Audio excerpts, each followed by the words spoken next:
హరే కృష్ణ. అందరికీ నమస్కారం. మనం ముకుందమాల స్తోత్రంలోని శ్లోకాల గురించి చర్చించుకుంటున్నాము. ఇది శ్రీ కులశేఖర మహారాజు గారు రచించారని ముందర చెప్పుకోవడం జరిగింది. ఇందులో మొత్తం 53 శ్లోకాలు ఉన్నాయి. మొదటి 6 శ్లోకాలకు శ్రీల ప్రభుపాదుల వారి భాష్యం రాయడం జరిగింది. తర్వాత భాగవత భాష్యం రాయడంలో బిజీగా అవడం వల్ల ఈ గ్రంథాన్ని పక్కన పెట్టడం జరిగింది. కానీ ఎంతో ఇష్టమైన గ్రంథం ఇది శ్రీల ప్రభుపాదుల వారికి. ఆయన ప్రతి ప్రసంగంలోనూ కూడా ఇందులోని శ్లోకాలు ఉదాహరణగా చెప్తూ ఉండేవారు. అలాగే ఆయన రాబోయే పుస్తకాల లిస్టులో కూడా ఈ పుస్తకం పేరును ప్రచురించడం జరిగింది. అందుకే దీనిని గురువుగారు ఆజ్ఞగా స్వీకరించి ఆయన శిష్యులు దీని గ్రంథ రూపంలోకి భాష్యంతో తీసుకురావడం జరిగింది.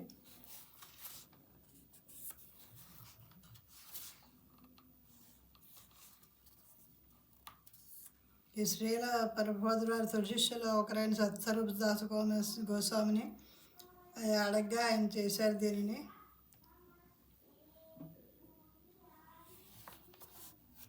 మరింతవరకు 19 శ్లోకాలు వివరించుకోవడం జరిగింది. ఇప్పుడు మిగిలిన వాటిలో కొన్ని ఈరోజు ఎంతవరకు అవుతుందో అంతవరకు వినిపించడానికి ప్రయత్నిస్తాను. హరే కృష్ణ. ముందుగా గురు ప్రార్థన. నమో విష్ణుపాదాయ కృష్ణపస్తాయ భూతలే శ్రీమతే జయపతాక స్వామిని నామనే నమాచార్య పదాయ నితయ కృపపదాయని గౌరగదాధామ దయా నగర గ్రామధారణి. నమో విష్ణుపాదాయ కృష్ణపస్తాయ భూతలే శ్రీమతే భక్తి వేదాంత స్వామినితి నామనే నమస్తే సారస్వతే దేవే గౌరవాణి ప్రచారిణి నిర్విశేష శూన్యవాది పాశ్చాత్య దేశధారిణి. నమో మహామదన్యాయ కృష్ణ ప్రేమ పదాయతే కృష్ణాయ కృష్ణ చైతన్యమనే గౌరత్విషే నమ. నమో బ్రహ్మణ్య దేవాయ గో బ్రాహ్మణితాయ చ జగద్గీతాయ కృష్ణాయ గోవిందాయ నమో నమ. హే కృష్ణ కరుణ సింధో దీనబంధో జగత్పతే గోపేశ గోపికా కాంత రాధాకాంత నమోస్తుతే.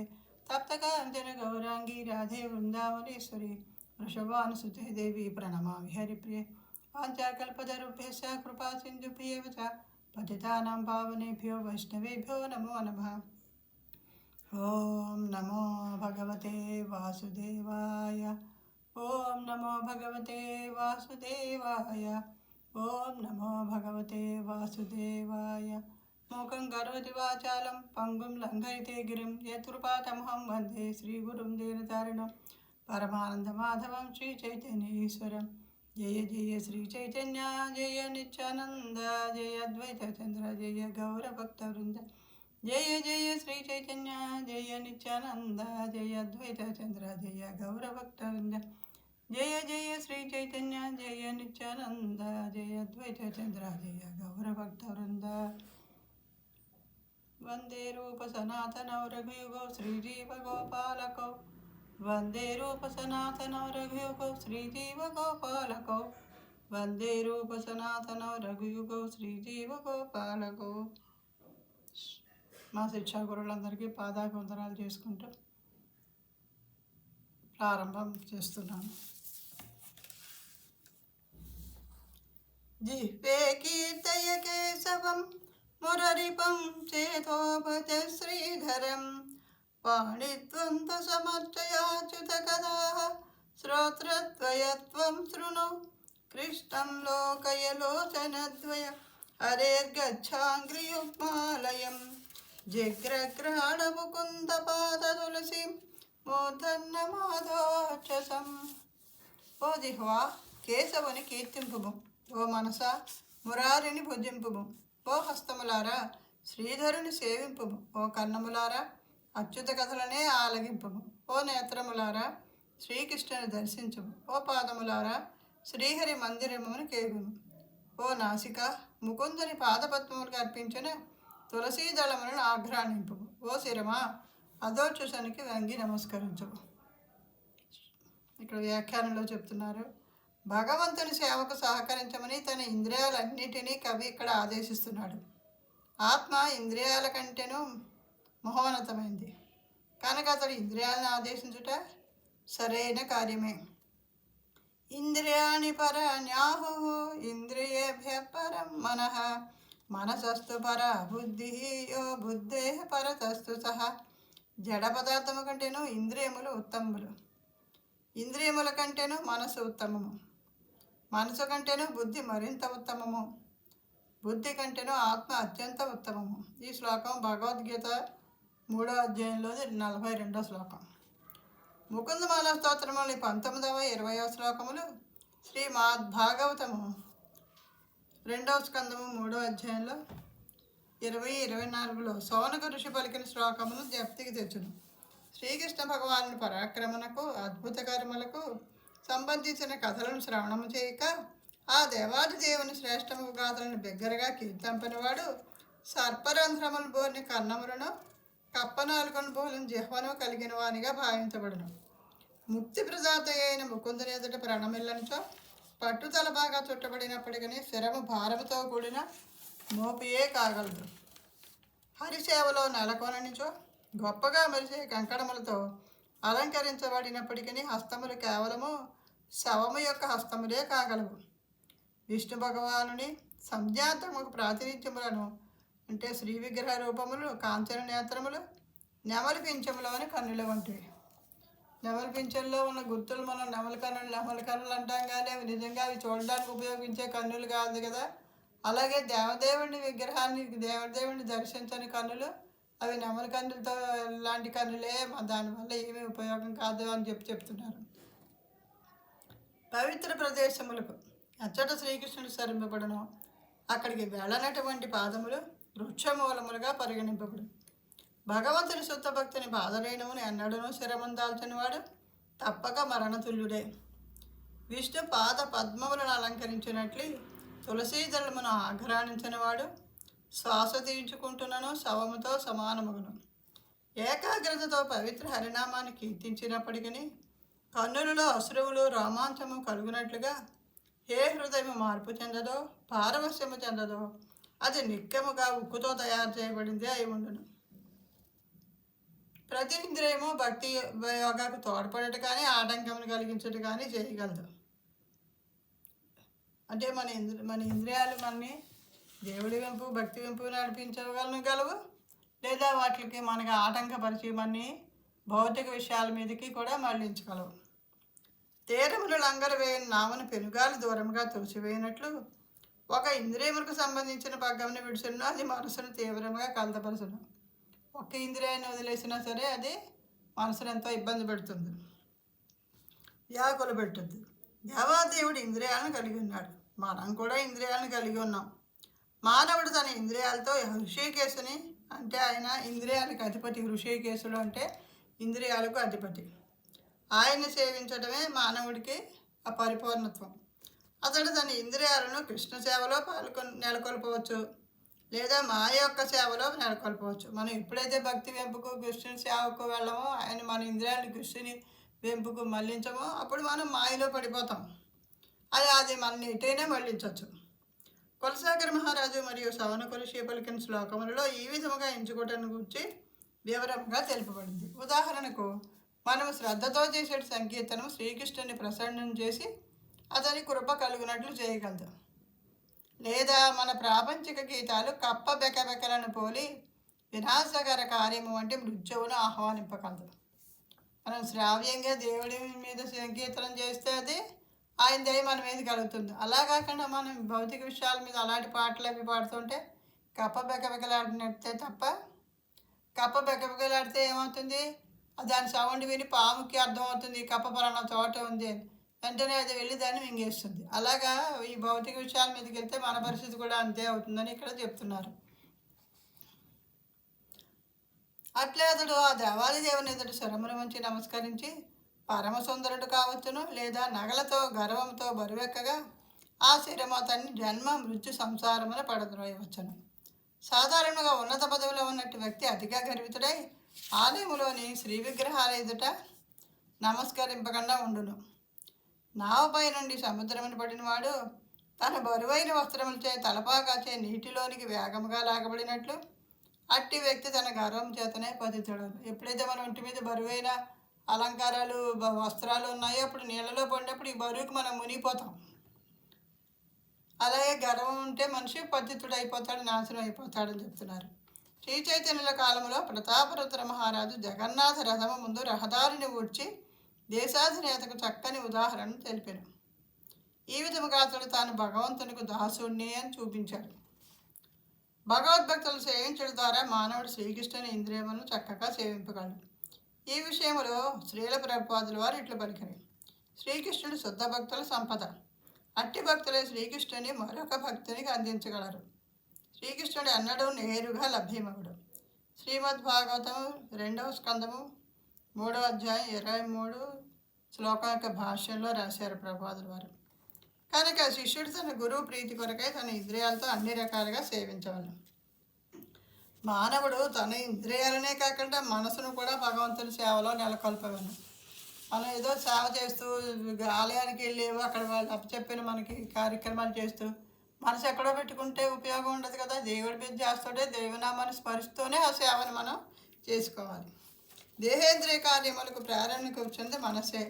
కనుక కృష్ణ స్మరణే భక్తియుక్త సేవకు మూలాధారము. నన్నే స్మరింపము నా భక్తుడు భగము అని మన్మనాభవ మద్భక్తో అని శ్రీకృష్ణ భగవానుడు భగవద్గీత 9వ అధ్యాయం 34వ శ్లోకంలో ఉపదేశించారు.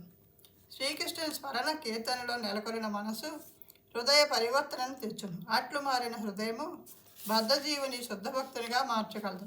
కనుక మాయకు ఎంత మాత్రము తావు లేకుండా మనస వాచ కర్మణ కృష్ణ భక్తిలో నెలకొనిన వాడే శుద్ధ భక్తుడు.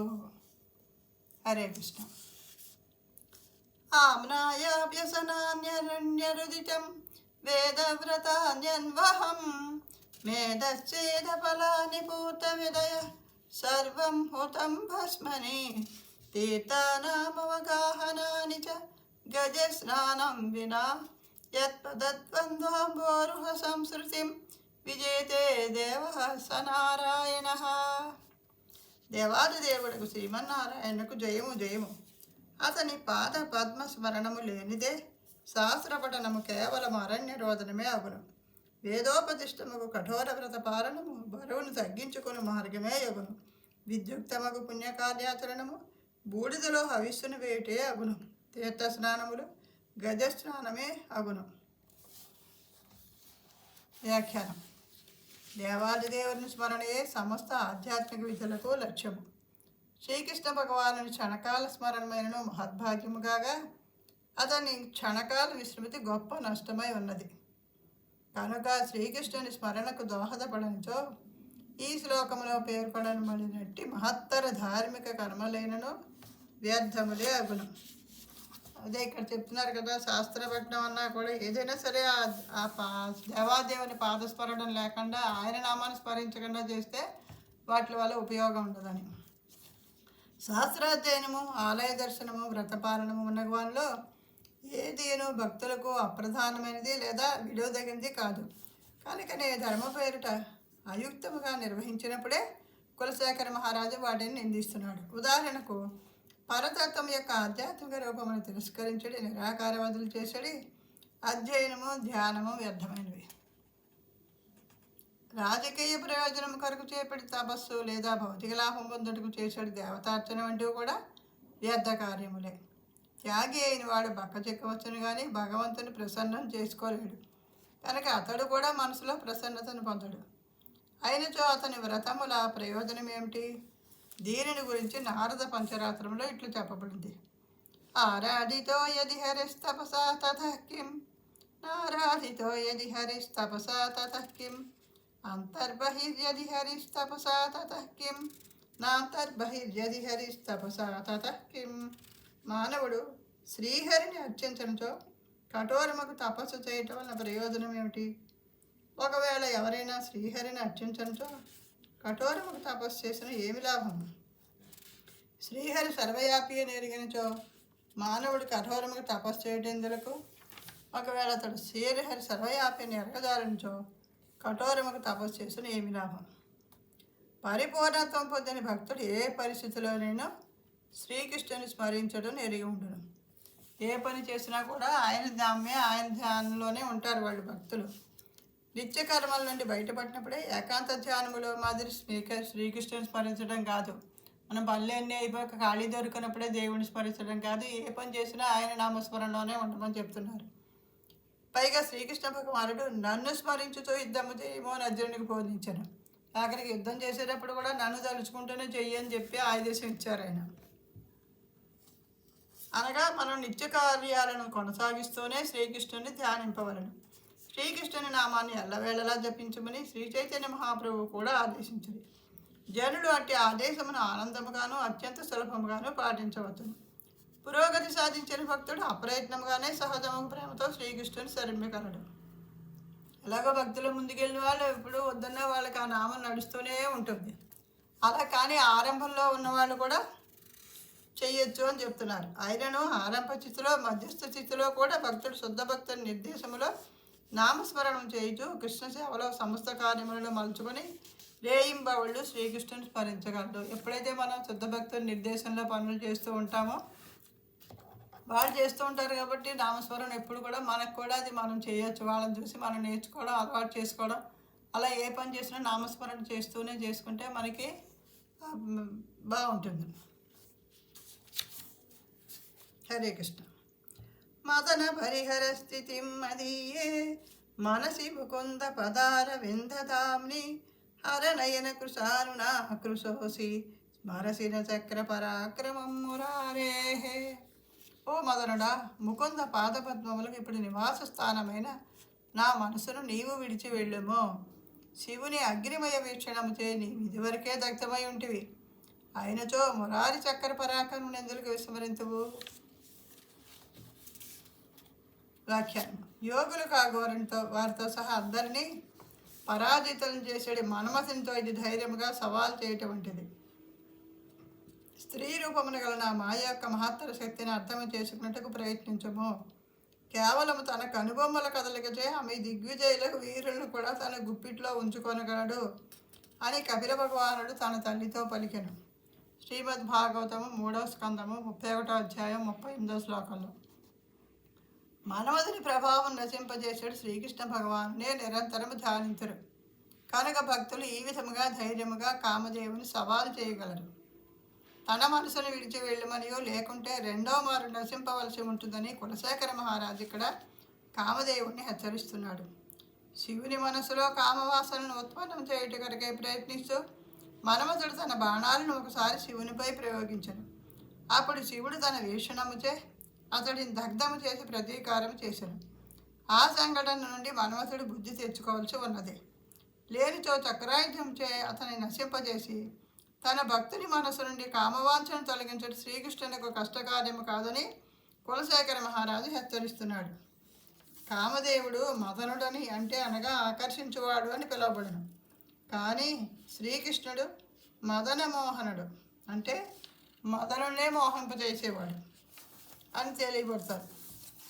మరో మాటలంటే చెప్పాలంటే శ్రీకృష్ణుడు అంతటి దివ్యాకర్షణీయుడనగా అతనిపై మనస్సును రకమైన వాడు కామవాంఛచే కలత చెందడు. అంతేకాకుండా శ్రీకృష్ణుని ప్రియురాలకు రాధారాణి మదన మోహన మోహినిగా పిలువబడును. కృష్ణుడేమో మదన మోహనుడు, శ్రీమతి రాధారాణి మదన మోహన మోహిని. అంటే ఈయన చేత ఆవిడ ప్రేమించబడుతుంది కదా, అందువల్ల ఆవిడ మాత్రమే శ్రీకృష్ణుని మోహింపగలదు. ప్రపంచంలోని అన్ని ధర్మములలోనూ తపస్సులు గొప్ప త్యాగపూరితమైన జీవితం అభ్యసించరు. కామదేవుడు వారందరినీ ఎల్లప్పుడూ పరీక్షిస్తూ గొప్ప కష్టములను కలిగిస్తుంటాడు. ఎంతో మంచి మనసుతో వెళ్ళి దీక్షగా ధ్యానం చేస్తున్న వాళ్ళని ఈ మదనుడు వెళ్ళి వాళ్ళ మనసులు కలత చేయించి వాళ్ళ తపస్సుని భంగం చేస్తూ ఉంటారు. పవిత్రుడగుటకు ఎంతగా ప్రయత్నించినను పురుషుడు మరణ సమయమున స్త్రీని మరియు స్త్రీ పురుషుని తలచే అవకాశం ఉండను. దానితో వారి జన్మ మృత్యు చక్రమును తిరిగి చేరి భౌతిక జీవన క్లేశములను అనుభవించవలసి వచ్చును.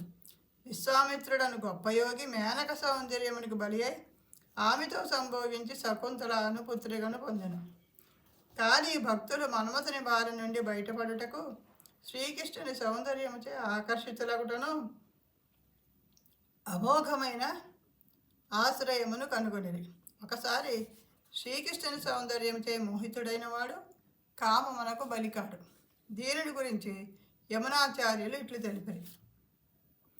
యదవది మమ చేత కృష్ణ పదారవిందే నవనవరస ధామన్యుదతం రంతుమాసీత్ తదవది పతనారీ సంగమే స్మర్యమాణే భవతి ముఖ వికార సుష్టు నిశ్చీవనంచ. శ్రీకృష్ణ భగవానుని పాదపద్మ సేవ యందు నా మనసు లగ్నమై దాని యందు అనుక్షణము నవ్య దివ్య రసమును అనుభవిస్తున్నందున నారీ సంగమమును స్మరించినందునే నేను విముఖుడనై అట్టి ఆలోచనలపై ఉమ్మివేయుదును. అసలు ఆ తలపు కూడా రానివ్వకుండా వాళ్ళు అంత నిష్టగా ఉంటారన్నమాట. హరే కృష్ణ. నాదే దాతరి భోగి భోగ శయనే నారాయణే మాధవే దేవే దేవకి నందనే సురవరే చక్రాయుధే సారంగిణి లీలాశేష జగత్ ప్రపంచ జఠరే విశ్వేశ్వరే శ్రీధరే గోవిందే కురు చిత్తవృత్తిమతలా మన్యైస్తు కిం వర్తనై. నారాయణుడు మాధవుడని తెలియబడివాడు, అనంత శయనుడు, దేవాదిదేవుడు అగుని ప్రభువును పాలనకర్తనే స్మరింపు.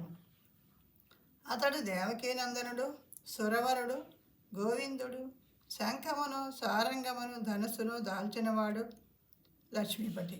లీలగా తన ఉదరము నుండే ప్రకటించిన సమస్త విశ్వములకు నీయంత అయి ఉన్నాడు. అన్యమును తలుచి నీవు పొందిన లాభం ఏమున్నది? భాష్యం. గడిచిన శ్లోకములో కులశేఖర మహారాజు తన మనస్సును శ్రీకృష్ణుని పాదపద్మముల చెంత నెలకొలుమని ఆదేశించను. ఇప్పుడు పాఠకులు కూడా తమ మనస్సులను శ్రీకృష్ణుపై లగ్నం చేయవలని ఆయన ఆదేశిస్తున్నారు. ఈ చదివే వాళ్ళు కూడా ఆయన చెప్పింది అర్థం చేసుకుని ఆ కృష్ణుని ఆశ్రయించమని ఆయన మనకు సలహా ఇస్తున్నారు.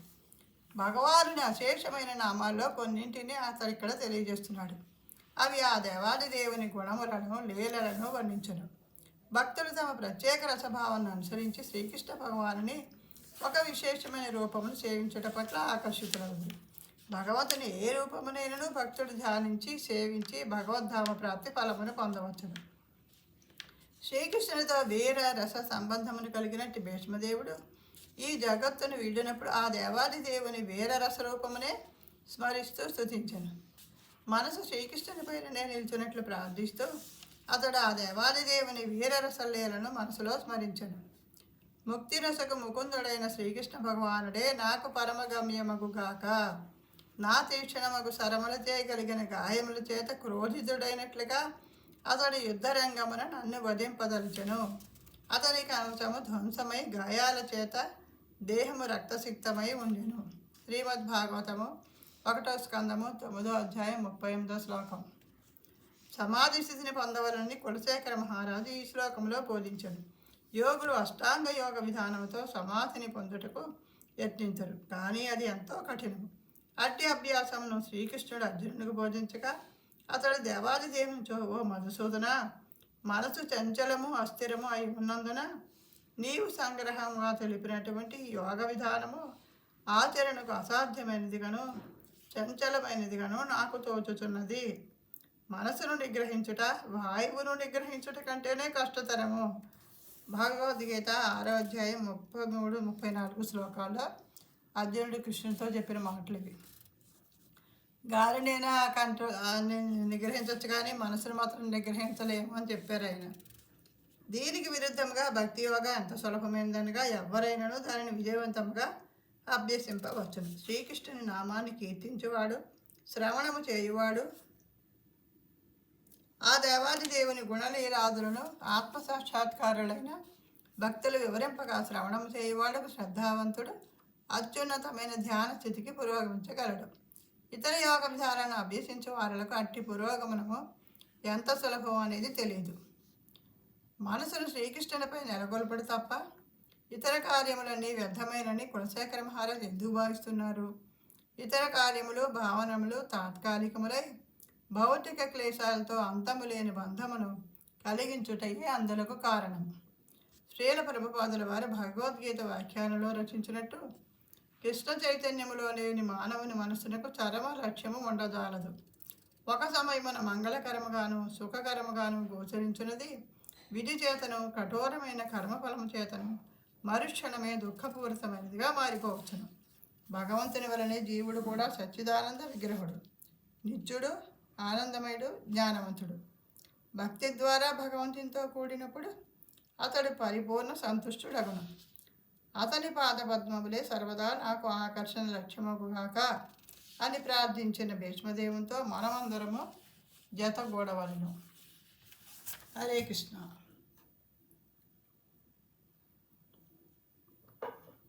మా ద్రాక్షం క్షీణ పుణ్యాన్ క్షణమపి భవతో భక్తిహీనాన్ పదాబ్జే మా శ్రౌచం శ్రావ్యబంధం తవ చరిత మపాస్యాన్యదాఖ్యానజాతం మా స్పర్శం మాధవత్వామపి భువనపతే చేతసా పహ్నువానాన్ మా భువం త్వస్స పర్యావ్యతికరరహితో జన్మ జన్మాంతరేపి. ఓ మాధవ, దయచేసి పుణ్యము క్షీణింపగా నీ పాద పద్మముల ఏడ ఆసక్తి లేని వారిపై నా చూపైలను పడకుండా చూడుము. శ్రావ్యములకు నీ లీలా కథలను వినుటయందు నాకు ధ్యానము చెదరకుండుగాక, అన్య విషయములందు అభిరుచి కలగకుండుగాక. దయచేసి ఓ జగన్నాథ, నిన్ను తలచని వారి పట్ల నాకు ఆసక్తి లేకుండుగాక.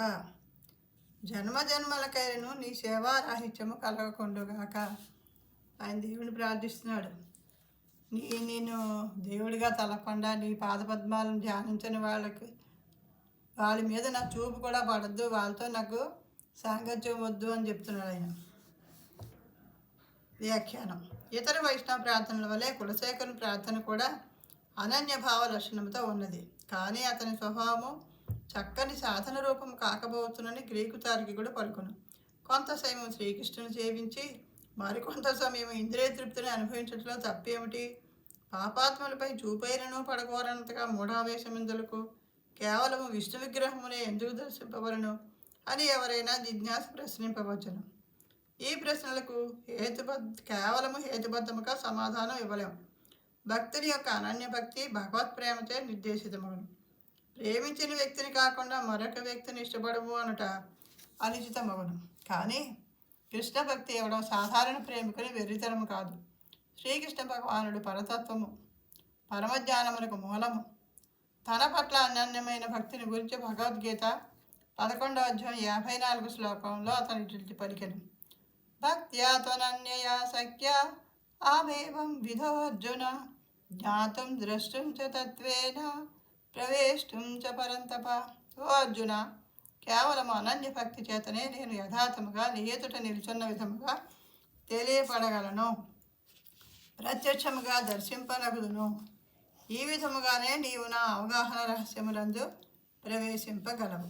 అంతేకాకుండా సాధారణముగా లౌకిక ప్రేమ వలె కాకుండా అనన్యమైన కృష్ణభక్తి ప్రేమించిన వ్యక్తి పట్టనే కాకుండా ఇతరుల ఎవ్వరి పట్టను ఉపేక్షను కలిగించదు. కులశేఖరుడు ఈ శ్లోకమునందు అభక్తుల సాంగత్యమును త్యజించడి కోరికను వెలిబుచ్చులను, శుద్ధ భక్తుడి ప్రచారం నిమిత్తమై అభక్తులపై దృష్టిని సారించను. మరి వీళ్ళందరినీ కూడా భక్తులుగా మార్చాలంటే వాళ్ళని చూడాల్సిందే, వాళ్ళతో పరిచయం చేసుకోవాల్సిందే, వాళ్ళకి భగవంతుడి గురించి తెలియజెప్పాల్సిందే కదా. అభక్తుల్ని వదిలేస్తే కుదరదుగా. వాళ్ళని కూడా భక్తి మార్గంలోకి తీసుకురావాలి, వాళ్ళకి అర్థమయ్యేటట్టు చెప్పగలగాలి. శుద్ధ భక్తుడు అనేవాడు తనొక్కడో భక్తుడు అయ్యాడని కదా అని సంతోషించి ఊరుకోరు. ఇంకా మిగతా వాళ్ళని కూడా ఈ భక్తి మార్గంలోకి తీసుకురావాలని ప్రయత్నిస్తాడు. భక్తుడు నిజమునకు శ్రీకృష్ణుని స్మరణలో సంపూర్ణంగా లగ్నమైనప్పుడు సమస్త ప్రపంచమును భగవంతుని సృష్టిగాను సర్వము భగవశక్తి కంచెలుగాను వీక్షించును. తన అనన్య భక్తి చేతడు మహాత్ముడుగును. శ్రీకృష్ణునితో గల సంబంధమును జీవులకు గుర్తు చేసి వారి లాభము కొరకు శ్రమించువాడే మహాత్ముడు. కులశేఖర మహారాజు కోరుకొనుడి కృష్ణుని చైతన్య స్థితి కృత్రిమైందే కాకుండా జీవుని సహజ స్థితి అయినట్టు. కనుక మూలము పరధ్యాన రహితము ఆనందమయమైన సమాధిని పొందుటకు భగవంతుని కృప కొరకు అతడు వేడుకొంచున్నాడు. భక్త స్థితిలో జీవుడు అవసరములు, దుఃఖములు, సుఖములు అని పేరిట చలామణి అయ్యాడు. అశేషముకు ఇతర ధ్యాన విషయములతో మోహితుడై ఉండను. కనుక అట్టి పరధ్యానములు తొలగవలనని భక్తుడు కోరుకొను. భక్తియుక్త సేవాభిలాషం అతిభ్రమించిన లౌకికునికి అతిగా తోచవచ్చును. కానీ అది స్థిరబుద్ధి సమానత అని వాటిని చేరుటికై చేసడి నిజమైన ప్రార్థన. అదే పరమప్రభు యొక్క నిత్యదాసుడు నిత్యదాసత్వమును చేరుట ఆగును. హరే కృష్ణ. ఇక్కడితో ఆఫ్ చేస్తున్నాను. ఈరోజు 24వ శ్లోకం వరకు పూర్తి అయింది. మరిన్ని శ్లోకాలతో మీ ముందుకు తీసుకొస్తాను. ఈ పఠనంలో ఏమైనా పొరపాట్లు జరిగి ఉంటే క్షమించవలసిందిగా కోరుతున్నాను. హరే కృష్ణ కృష్ణ కృష్ణ హరే హరే హరే రామ రామ రామ హరే హరే వాంఛాకల్పతరుభ్యశ్చ కృపా సింధుభ్యో చ పతితానాం పావనేభ్యో వైష్ణవేభ్యో నమో నమః కాయేన వాచా మనసేంద్రియేణ బుద్ధ్యాత్మా వా ప్రకృతే స్వభావాత్ కరోమి యద్యత్ సకలం పరస్మై నారాయణాయేతి సమర్పయామి శ్రీమన్నారాయణాయేతి సమర్పయామి సర్వం శ్రీకృష్ణార్పణమస్తు.